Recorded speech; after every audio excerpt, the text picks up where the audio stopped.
Hello my dear student, welcome back to English institute. कैसे हैं आप सभी? आई होप आप सभी अच्छे होंगे। तो चलिए विदाउट टाइम वेस्ट किए जो आज का हमारा फ्रेज ऑफ द डे है वो मैं आपके साथ शेयर करने वाली हूँ।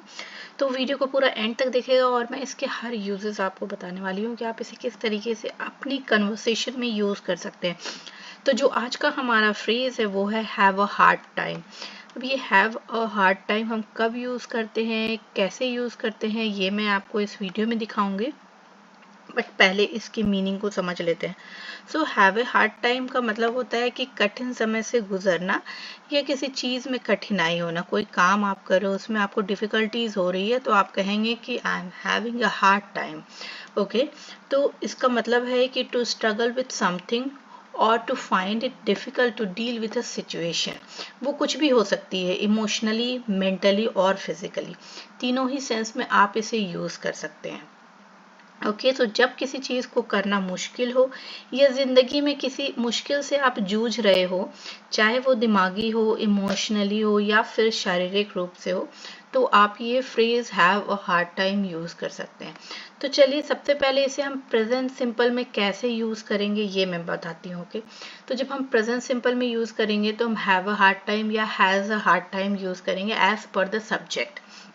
ओके, अगर आपका सब्जेक्ट आई है तो आप बोलेंगे I have a hard time waking up early. इसकी हिंदी है मुझे सुबह जल्दी उठने में कठिनाई होती है, लेकिन मैं सुबह जल्दी उठना मेरे लिए थोड़ा डिफिकल्ट है। सो अगर हम ये कहेंगे तो इसे हम किस तरीके से बनाएंगे? हम बोलेंगे I have a hard time waking up early. Same इसी तरीके से उसे लोगों पर भरोसा करने में दिक्कत होती है, लाइक वो जल्दी किसी पे भरोसा नहीं कर पाती है, तो क्या बोलेंगे? She has a hard time trusting people. She has a hard time trusting people. Next हमारा है प्रेजेंट कंटिन्यूअस में हम इसे कैसे यूज़ करेंगे?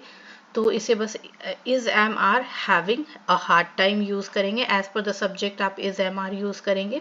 फॉर एग्जाम्पल, मैं अपने काम पर ध्यान देने में कठिनाई महसूस कर रहा हूँ।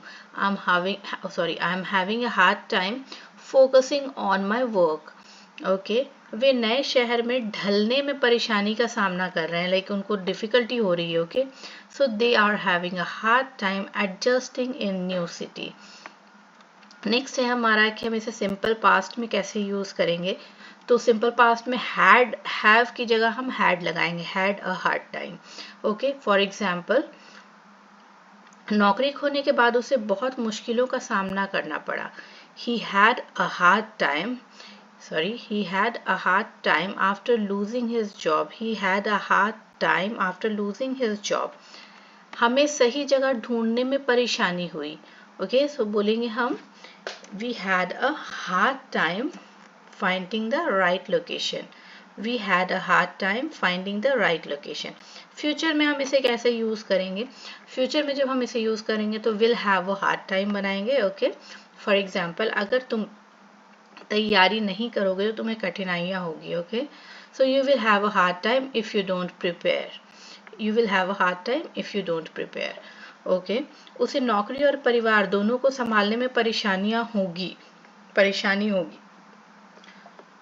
सो इसको कैसे बोलेंगे? She will have a hard time managing both job and family. Present perfect में इसका यूज देख लेते हैं। प्रेजेंट परफेक्ट में हैव और हैज, फिर हैड अ हार्ड टाइम। यहाँ पर दो बार हैव मतलब हैड आएगा, हैव और हैड दोनों ही आएगा। ओके, तो हाल ही में मुझे तनाव से निपटने में परेशानी हुई, तो इसे कैसे बोलेंगे? I have had a hard time dealing with stress lately. I have had a hard time dealing with stress lately. तो ये था हमारा hard time, have a hard time का यूजेज। तो फटाफट आप भी इसे ट्राई करने की कोशिश करें, इससे सेंटेंसेस बनाने की कोशिश करें, या जो सेंटेंसेस मैंने बनाए हैं इन्हीं को प्रैक्टिस करने की कोशिश करें। ऐसा करने से होगा ये कि ये आपके टंग पर आएगा और इसे आपको बोलने में आसानी होगी, ये आपके सबकॉन्शियस माइंड में जाकर फिट हो जाएगा। तो बस कोशिश करते रहें, प्रैक्टिस करते रहें, और अगर वीडियो अच्छी लगी हो तो इसे लाइक कर दें। फिर मिलूंगी, तब तक के लिए बाय बाय, टेक केयर।